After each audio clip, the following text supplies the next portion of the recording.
추석은 다가오는데 코로나 확진자 현황은 좀 어떻습니까? 김유진 아나운서. 네, 오늘 발표된 코로나19 신규 확진자 수는 1,709명입니다. 계속해서 증감을 반복을 하면서 그래프가 보시는 것처럼 파도가 치는 것처럼 출렁이는 모습을 진짜 전형적인 W자 형태네요. 보이고 있는데요. 그중에서 가장 많은 확진자가 나온 것 역시 수도권입니다. 1,168명이 수도권에서 발생을 했고요. 비수도권의 경우에는 충남이 77명으로 가장 많은 확진자가 발생을 했고 이어서 부산에서 많은 확진자가 나왔습니다. 사실 방역당국은 추석 전에 백신 접종률을 70%까지는 올리겠다, 1차 접종률을요, 그랬는데 현재 백신 접종률 현황은 어떨까요? 하재근 평론가님. 예, 현재 1차 접종자 비율이 57.7%에 달합니다. 2,964만 명. 그리고 2차까지 완료한 분들은 1,678만 명에 달하고 현재 추세대로 가면 9월 말에는 1차 접종자가 3,600만 명. 70%에 달하게 되고 네. 2차 완료자는 47%, 2,400만 명이 될 것으로 예측이 됩니다. 네. 일단은 백신이 수급이 더디다 어쩌다 말하는 문제도 있었지만 지금 한 걸음 뚜벅뚜벅 백신 접종률은 늘어나고 있는 이 상황입니다. 관련해서 오늘 방역당국이 새로운 거리두기 단계를 발표했는데 한번 얘기 들어보시고 이어가 보도록 하겠습니다. 먼저 수도권은 4단계 지역의 식당, 카페 2주 전에 저희들이 강화했었습니다만 영업시간을 다시 밤 9시에서 밤 10시로 환원하겠습니다. 그리고 식당, 카페에서의 모임 인원 제한도 6인까지로 확대 허용됩니다. 다만 낮에는 2인 이상, 밤 6시 이후에는 4인 이상의 접종 완료자가 포함된 경우로 한정하겠습니다. 정부는 고심 끝에 추석을 포함해서 일주일간, 추석 연휴를 다 포함해서 일주일간입니다. 접종 완료자 4명을 포함해서 최대 8명까지 가정 내에서의 가족 모임은 허용하기로 했습니다. 지금 얘기 중에 보면요. 추석 관련 얘기가 상당 부분 많이 나왔는데 자, 시청자분들이 이해하기 쉽도록 우리 김유진 아나운서가 정리를 좀 해주시죠. 네, 추석 연휴를 포함해서 일주일 동안 가족 모임을 8명까지 할 수가 있습니다. 단 그중에 최소한 4명 이상은 백신 접종을 2차까지 모두 완료한 사람이어야 하는데요. 2차까지요? 네, 그렇습니다. 그리고 가족의 범위에 대해서는 직계 가족뿐만이 아니라 친인척도 모두 포함이 되기 때문에 며느리라든지 사위들도 모두 허용이 되고요. 또 영유아의 경우에도 이제 모임에 참석한 인원으로 친다는 점도 알아두셔야 할 것 같습니다. 그리고 또 하나 중요한 점은 모임 장소가 무조건 집에서만, 가정 내에서만 허용이 된다는 점인데요. 그렇기 때문에 8명이 모여서 외식을 하러 간다든지 아니면 다 함께 성묘를 간다든지 하는 부분은 불가능하다는 점도 알아두셔야 할 것 같습니다. 아니 근데 백성문 변호사님 제가 갑자기 짓궂게 이런 생각이 나요. 네.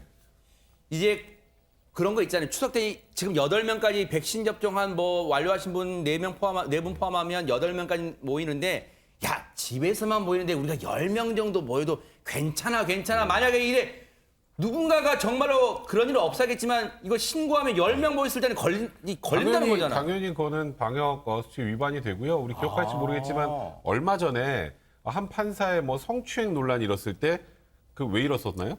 그 집에서 집들이 하다 그런 거예요. 그래요? 집들이 여러 명이서 하다가 성추행 논란에서 신고를 하니까 그게 성추행 부분에 대한 수사지만 방역수칙 위반 문제가 불거진 거 아니겠습니까? 그러니까 많은 분들이 집에서는 좀 더 불러서 같이 모여도 누가 알지도 못할 텐데라고 하는데 누군가가 신고한다거나 알려지게 되면 그건 역시 방역수칙 위반이 된다는 거 꼭 알아주셔야 될 것 같습니다. 그러니까요. 행여나 하는 마음은 절대로 가지시면 안 될 것 같아요. 집에서도 지금 방역당국이 집에서 모일 때는 접종자가 4명 있으면 8명까지 모인다. 이렇게 지금 인원 제한을 조금 풀었습니다. 그런데 오윤성 교수님, 그러면 이번 모임에 이 얘기를 들으면 이번에 고향에 이번에는 갈 수 있겠네. 이런 신호인가요? 어떻습니까? 왜 그러냐면 이제 김부겸 국무총리가 이제 이렇게 얘기했습니다. 사실 이제 우리 국민들에게 작년 추석을 포함해서 올해 설까지 2번에 걸쳐서 이제 그 명절에 고향 방문을 자제해달라라고 한 것에 대해서 이번에도 이제 그리운 만남을 미뤄달라라고 요청하기 어렵다. 이제 이렇게 얘기를 했는데 사실 정부도 국민들에게 낯이 없죠, 그동안에. 이게 뭐 지금 만약에 이번까지 하면 3번째에 해당이 되는데 그런데 이제 문제는 뭐냐면 가족 건강과 안전을 서로 보호를 해주는 안전한 추석을 뭔가 이렇게 이룩하기 위해서 조건을 제시했어요. 뭘까요? 부모님께서 백신 접종을 하지 않는 경우에는 건강을 지켜드리기 위해서 만남을 자제해라라니까 그걸 다 허용을 하는 것이 아니라 이제 여러 가지 앞뒤를 좀 챙겨서 그렇게 해달라라고 하는 것인데 사실 뭐 참 좀 완전히 푸는 것은 아닙니다. 그러니까요. 네. 고향 가고 싶은 마음은 100번 이야기 때문에 완전히 금지시키진 않지만 그래도 부모님이 이 연세 드셨으니까 백신 안 맞으셨을 경우에는 가급적 고향 방문을 자제해 주세요. 그런 말인데 아니 그럼 백성문 변호사님 네. 지금 이제 방역 당국은 고향을 가는 걸 조금은 이제 완화했어요. 지금 추석 기간에 좀 가족들 모일 수 있게 그러면 지자체에서도 이제 오세요 그러겠네요. 꼭 그렇지가 않습니다. 지금 뭐 우리 지자체별로 확진자 숫자 체크하잖아요. 네. 그 지자체 많아지면 또 그쪽에 고통을 겪을 수밖에 없다 보니 사실 작년에 제가 아마 이 자리에서 똑같이 얘기했던 것 같은데 그 플랜카드 혹시 기억하세요? 어허. 제가 보면서 이거 굉장히 우프다. 네. 아이디어는 기발한 참 우프다고 생각했던 게 불효자는 옵니다였죠. 역시 우리 제작진 누굽니까? 딱 맞아 준비해 놓네. 그러니까 불효자는 옵니다. 저거 보면서 저희가 그때 이게 웃을 수도 없고 울 수도 없고 참 맞아요. 그런 상황이라고 말씀드렸는데 네. 올해도 크게 상황은 다르지 않습니다. 거기에다 작년보다 올해는 지금 더 코로나19 확산되는 상황이기 때문에 아하. 지자체별로 이런 대응입니다. 강원도에는 지난해하고 마찬가지로 이동과 여행보다는 집에 머물러 주세요 캠페인을 하고 있고요. 인천 옹진군에는 지난해에서 올해도 귀성에게 배삭을 지원하지 않고 있고 경북 울릉군 같은 경우 여객선님 할인 추석 기간 동안은 중단하고 있습니다. 그러니까 되도록이면 오지 말라는 거고요. 네. 그 밖에 여러 지자체에서도 저렇게 되도록이면 오지 말아달라. 아니면 와도 뭔가를 할 수 없도록 뭐 시설 같은 것들을 폐쇄하거나 하는 그런 조치를 하고 있습니다. 정부 입장에서야 이번까지 또 가족 만나러 가지 말라는 건 좀 힘드니 김부겸 총리 이렇게 말씀하셨지만 또 지자체는 지자체 나름대로 이런 또 고충이 있는 것 같습니다. 네. 그리고 이제 이번 이 추석 연휴 기간엔 고속도로 통행료 면제 조치도 없다. 이제 이런 거 하다 보니까 역시 또 이 지자체에서는 고향 방문 좀 가급적 자제해 주세요. 지금 그런 분위기가 있는 것 같아요. 근데 방역 당국은 정 가고 싶으면 가세요. 그런데 지자체에서는 안 돼요. 지금도 1000명 4자릿수인데 오는 거 좀 삼가 주세요. 이러고 있으니 참 진짜 고향을 가고 싶은 분들은 이러지도 못하고 저러지도 못하고 KTX는 예매는 해놨는데 타야 되나 말아야 되나 고민이 크실 것 같습니다. 그런데 이런 가운데 자영업자분들한테 앞서 얘기 나왔습니다만 조금은 숨통이 트인다고 좀 해야 될까 그런 얘기가 좀 나왔습니다. 허지원 변호사님. 네, 우리 자영업자분들 그동안 차량 시위도 하고 너무 힘든 시간 보냈는데 그나마 조금은 숨 쉴 수 있는 공간이 생길 것 같습니다. 일단 영업시간도 늘어나고 이용할 수 있는 인원도 확대가 될 것 같은데요. 구체적으로 이제 수도권이 지금 현행 4단계잖아요. 그렇죠. 이 지역의 식당과 카페 영업시간이 지금 9시까지인데 밤 맞아요. 10시까지로 다시 조정이 됐습니다. 그래요? 또 이제 식당과 카페에서 모임 인원 제한도 접종 완료자를 포함해서 6명까지로 확대하는 것을 허용을 하기로 했는데요. 좀 구체적으로 보면 이제 접종 완료자를 포함해서 이제 4단계의 경우에는 6명까지, 3단계 네. 지역의 경우에는 8명까지도 이제 이용을 할 수 있는 것이 가능해졌기 때문에 우리 그 자영업자분들이 그동안 힘든 시간을 겪었는데 네. 그나마 좀 이 기간 동안 좀 숨통이 트이지 않을까 이런 기대가 됩니다. 지금 앞서 4단계 그 식당 카페 인원 좀 보세요. 이 접종 완료자가 그냥 우리 이 인원 중에 한 명만 있으면 되나요? 할 텐데 그거 아니에요. 보세요. 오후 6시 이전에 접종 완료자가 2분은 계셔야지 그분 포함 6명은 식당 카페를 가는 거예요. 그리고 6시 이후에는 접종 완료자가 4분은 계셔야지 그분 포함해서 6분이 되는 거예요. 이분 꼭 참고하시기 바랍니다. 우리 중에 우리가 6명인데 1명 맞았어요. 이거 안 된다는 거 꼭 명심하셔야 될 것 같습니다. 자, 앞서 말씀드렸지만 10시로 다시 1시간이 완화됐어요. 어느 정도로 체감을 할까요? 자영업자분들은요. 그 얘기 들어보시고 이어가 보도록 하겠습니다. 뭐 별로 그냥 나아졌다는 생각은 안 들고요.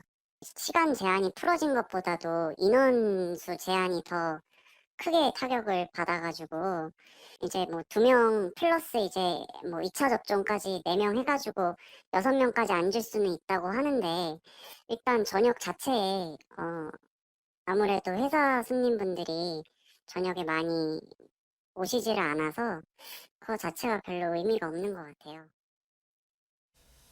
그러니까요. 아직은 이제 시행이 직접 해봐야지 실제 얼마나 효과가 있는지는 좀 봐야 될 것 같아요. 아직은 좀 현장 분위기는 좀 뜨뜻미지근합니다. 그런데 김유진 아나운서 사실 이번에 많은 분들이 울분의 목소리를 냈는데 그분들 중에는 또 예비 신혼부부들도 계셨잖아요. 그렇습니다. 그동안에는 결혼식 참석 인원을 식장의 규모나 면적에 상관없이 무조건 49명으로 제한을 해서 예비 부부들이 크게 반발을 했었는데요. 앞으로는 이 부분이 좀 달라지게 됩니다. 그래요? 어떻게 되냐면 식사를 제공하지 않는 경우에는 참석 인원을 99명까지 허용하기로 했다라는 소식입니다.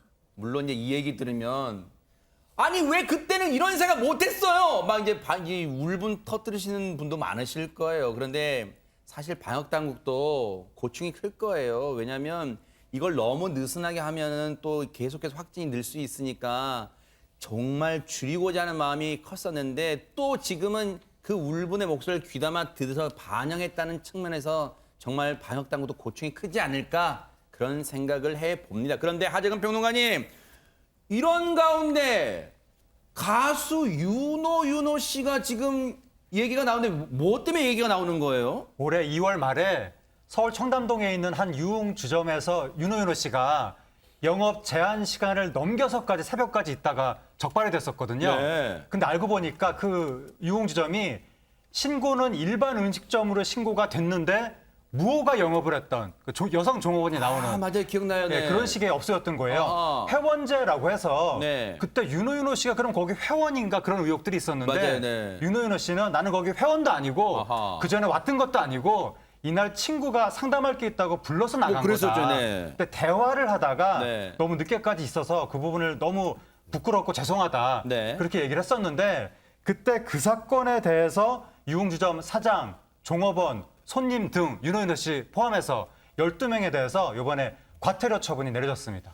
아, 저게 그냥 과태료 처분으로 끝났나요? 무슨 뭐 검찰이 기소하고 그런 것까지는 안 갔나 봐요. 그러니까 검찰에서 이제 저 전반에 대해서 식품위생법 아까 무허가 유흥주점이라고 했으니까 식품위생법 위반이나 뭐 방역과 관련해서 방역수칙 위반 여부를 검토를 하는데 이제 벌금 이상으로 이제 형사처벌을 해야 되는 상황이 되면 검찰에서 하는데요.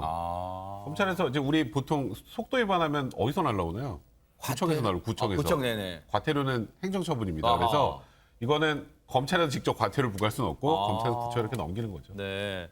어쨌든 이렇게 뭔가 처분이 약화됐다고 해서 방심하지 말고요. 그리고 윤호 씨는 공인이니까 앞으로 행동도 좀 더 조심하는 모습 보여주길 기대해 보도록 하겠습니다.